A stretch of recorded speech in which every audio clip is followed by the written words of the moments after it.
Bismillah. Assalamualaikum sahabat. Kisah tentang Abu Tholhah yang menjadikan keislamannya sebagai mahar pernikahan. Dia pemanah ulung yang gigih melindungi Nabi Muhammad SAW saat perang Uhud. Mendermakan kebun kurmanya yang indah karena membuatnya lalai dalam sholat. Dia meninggal dalam usia renta dalam perjalanan perang menegakkan agama Allah. Begini kisahnya.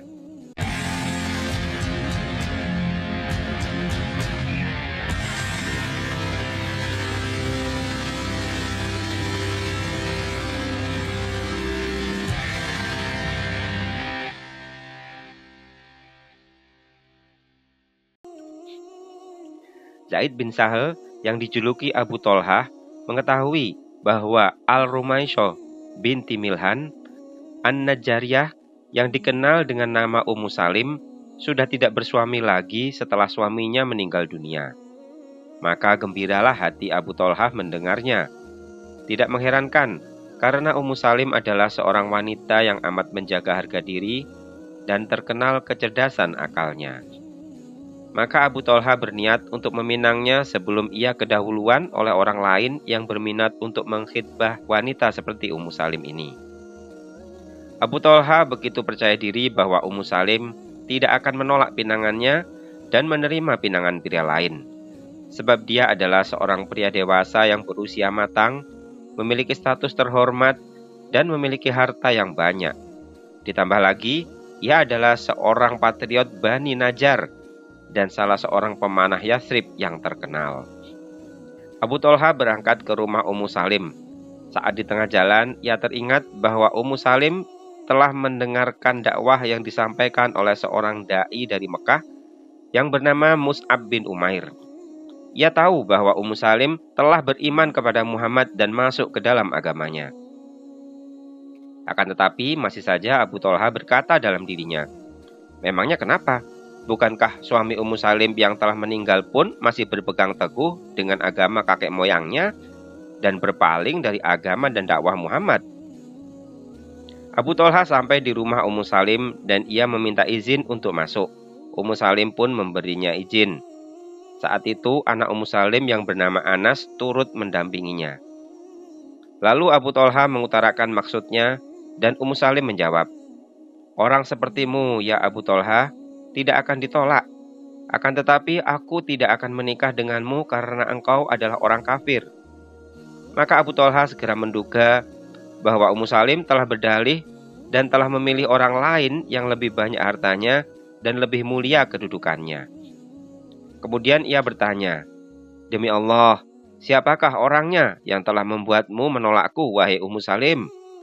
Ummu Salim balik bertanya, "Lalu apa yang menghalangiku?" Abu Tholhah menjawab, "Benda yang kuning dan putih, yaitu emas dan perak mungkin?" Ummu Salim bertanya keheranan, "Emas dan perak?" Abu Tholhah menjawab dengan dugaan, "Ya." Ummu Salim berkata, "Aku bersaksi kepadamu, wahai Abu Tholhah, dan aku bersaksi kepada Allah dan Rasul-Nya, bahwa jika engkau masuk Islam, maka aku akan menerimamu sebagai suami tanpa perlu diberi emas dan perak, dan aku akan menjadikan keislamanmu sebagai maharnya." Begitu Abu Tholhah mendengar ucapan Ummu Salim, pikirannya melayang kepada berhala yang ia buat dari kayu terbaik. Ia membayangkan berhala yang selalu ia sembah, sebagaimana yang sering dilakukan oleh para pembesar kaumnya. Akan tetapi Ummu Salim tidak memberinya kesempatan dan langsung bertanya, "Apakah engkau tidak tahu, wahai Abu Tholhah, bahwa Tuhan yang kau sembah selain Allah adalah tumbuh dan berasal dari tanah?" Abu Tholhah menjawab, "Benar." Ummu Salim mengejar, "Apakah engkau tidak merasa malu jika engkau menyembah bagian dari pohon yang separuhnya engkau sembah, dan pada saat yang sama ada orang lain yang menjadikannya sebagai kayu bakar? Orang tersebut memanfaatkan api dari kayu tadi atau membuat roti dari tepung dengan api tadi. Jika engkau masuk Islam, wahai Abu Tholhah, maka aku akan menerimamu sebagai suami dan aku tidak meminta mahar apapun selain Islam." Abu Tholhah bertanya, "Siapa yang dapat membuatku masuk Islam?" Ummu Salim menjawab, "Aku yang akan melakukannya untukmu." Abu Thalha bertanya, "Bagaimana caranya?" Ummu Salim menjawab, "Ucapkanlah kalimat hak dan kau bersaksi bahwa tiada Tuhan selain Allah dan bahwa Muhammad adalah Rasulullah." Lalu akhirnya Abu Thalha dapat menikahi Ummu Salim. Kaum muslimin berkata, "Kami tidak pernah mendengar mahar yang lebih mulia daripada mahar Ummu Salim. Ia telah menjadikan Islam sebagai maharnya." Sejak saat itu Abu Thalha bergabung di bawah panji Islam dan ia mendedikasikan semua potensinya untuk berkhidmat di dalamnya. Ia menjadi salah seorang dari 70 manusia yang berbaiat kepada Rasul Shallallahu Alaihi Wasallam pada peristiwa Aqobah, ditemani oleh istrinya yang bernama Ummu Salim. Abu Thalha juga menjadi salah seorang dari 12 pimpinan yang ditunjuk oleh Rasulullah Shallallahu Alaihi Wasallam pada malam itu untuk memimpin kaum muslimin Yathrib. Lalu Abu Thalha turut serta dalam seluruh pertempuran yang dilakukan oleh Rasulullah Shallallahu Alaihi Wasallam, melewatinya dengan begitu tegar dan gagah berani. Namun perjuangan paling mencolok yang diberikan Abu Thalha dalam membela Rasulullah Shallallahu Alaihi Wasallam terjadi pada peristiwa Uhud. Sahabat, Anda sesaat lagi akan mendengarkan kisah peristiwa tersebut. Abu Thalha begitu mencintai Rasulullah Shallallahu Alaihi Wasallam sehingga mengisi relung hatinya terdalam. Kecintaan tersebut hingga memenuhi setiap ruang aliran darahnya. Ia tidak pernah bosan memandang Rasulullah Shallallahu Alaihi Wasallam. Ia tidak pernah merasa jemu mendengarkan pembicaraan dan sabda beliau Shallallahu Alaihi Wasallam. Jika Abu Thalha sedang berada bersama Rasulullah Shallallahu Alaihi Wasallam, ia akan bertekuk lutut di hadapan beliau Shallallahu Alaihi Wasallam dan berkata, "Jiwaku adalah taruhan atas jiwamu. Wajahku akan senantiasa menjadi pelindung wajahmu." Pada saat perang Uhud, pasukan muslimin kocar-kacir sehingga meninggalkan Rasulullah Shallallahu Alaihi Wasallam dan membuat pihak musyrikin dapat menyerang beliau Shallallahu Alaihi Wasallam dari semua penjuru. Pasukan musyrikin berhasil membuat gigi geraham Rasulullah Shallallahu Alaihi Wasallam tanggal, melukai kening beliau Shallallahu Alaihi Wasallam dan melukai bibir, dan darah yang mengalir deras dari wajah Rasulullah Shallallahu Alaihi Wasallam. Bahkan para pendusta meneriakkan bahwa Muhammad telah terbunuh, sehingga pasukan muslimin bertambah lemah dan akhirnya menyerah di hadapan para musuh Allah. Pada saat itu hanya tersisa sedikit orang saja yang bersama Rasulullah Shallallahu Alaihi Wasallam, dan salah satunya adalah Abu Thalha. Abu Thalha berdiri di depan Rasulullah Shallallahu Alaihi Wasallam bagaikan gunung yang kokoh, dan beliau Shallallahu Alaihi Wasallam berdiri melindungi diri di belakang tubuhnya. Lalu Abu Thalha menggenggam erat busur panahnya, meletakkan anak panah yang tidak pernah meleset, dan membela Rasulullah Shallallahu Alaihi Wasallam mati-matian dengan mengarahkan kepada pasukan musyrikin satu demi satu. Nabi Shallallahu Alaihi Wasallam mengintip dari balik tubuh Abu Thalha untuk melihat sasaran anak panahnya. Lalu Abu Thalha berkata dengan nada khawatir kepada beliau Shallallahu Alaihi Wasallam, "Demi ayah dan ibuku, janganlah engkau memunculkan kepala kepada mereka, sebab itu dapat membuatmu terkena panah mereka. Leherku akan menjadi pelindung lehermu, dadaku akan menjadi tameng bagi dadamu. Aku akan berkorban untukmu." Kemudian ada seseorang pria dari pasukan muslimin yang melintas, lari di hadapan Rasulullah SAW, membawa sebuah kantung berisi anak panah. Maka Rasulullah SAW memanggilnya dan berkata, "Hamburkan anak panahmu di hadapan Abu Thalha dan janganlah kamu bawa lari." Abu Thalha terus melindungi Rasulullah SAW sehingga ia telah mematahkan 3 buah busur panah. Ia telah berhasil dengan izin Allah membunuh beberapa orang dari pasukan musyrikin. Lalu berakhirlah perang dan Allah berkenan menyelamatkan nabinya dengan perlindungan yang telah ia berikan kepadanya.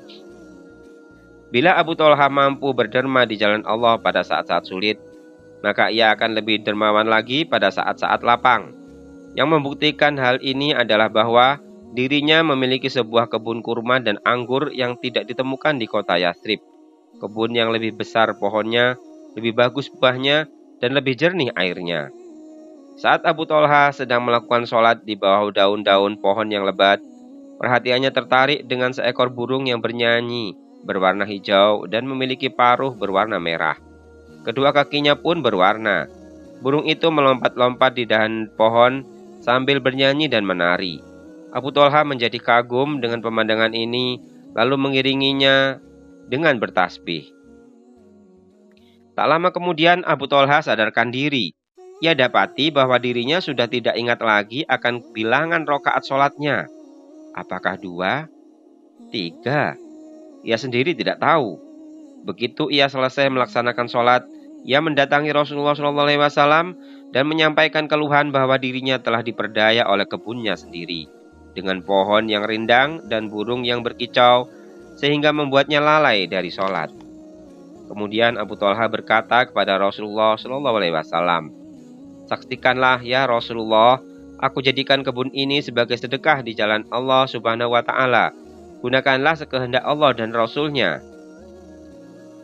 Abu Thalhah menjalani hidupnya dengan senantiasa berpuasa dan berjihad, dan ia pun wafat saat sedang dalam keadaan berpuasa dan berjihad. Diceritakan dalam sebuah asar bahwa Abu Thalhah terus hidup sekitar 30 tahun setelah wafatnya Rasulullah SAW, terus-menerus menjalankan ibadah puasa kecuali pada hari-hari besar ketika puasa dilarang. Meskipun telah menjadi seorang lansia, namun usia tua tidak menghalangi dia untuk tetap berjihad di jalan Allah Subhanahu wa Ta'ala dan menjelajahi bumi untuk menegakkan kalimat-Nya dan memuliakan agamanya. Salah satu contohnya adalah ketika pasukan muslimin berniat untuk melakukan peperangan di lautan pada masa pemerintahan Khalifah Utsman bin Affan. Abu Thalhah bersiap-siap untuk berangkat bersama pasukan muslimin, namun anak-anaknya menyarankannya, "Semoga Allah merahmatimu wahai ayah kami. Engkau kini sudah amat tua.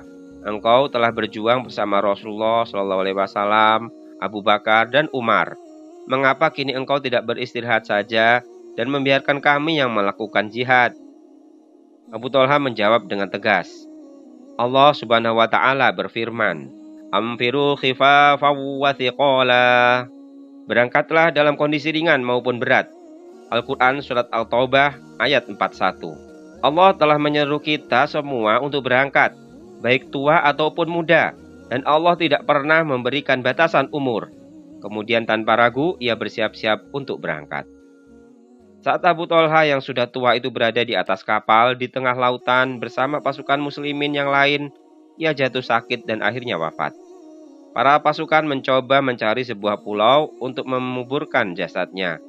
Namun mereka tidak menemukan pulau tersebut, kecuali setelah mencari selama 7 hari. Selama masa itu, jasad Abu Thalhah tetap utuh tanpa mengalami perubahan, seolah-olah ia hanya tertidur. Di tengah lautan, jauh dari keluarga dan rumah, di sanalah Abu Thalhah dimakamkan. Meskipun ia dikubur jauh dari manusia, hal ini tidak akan menyebabkan kemudorotan baginya selagi ia tetap dekat kepada Allah Subhanahu wa Ta'ala.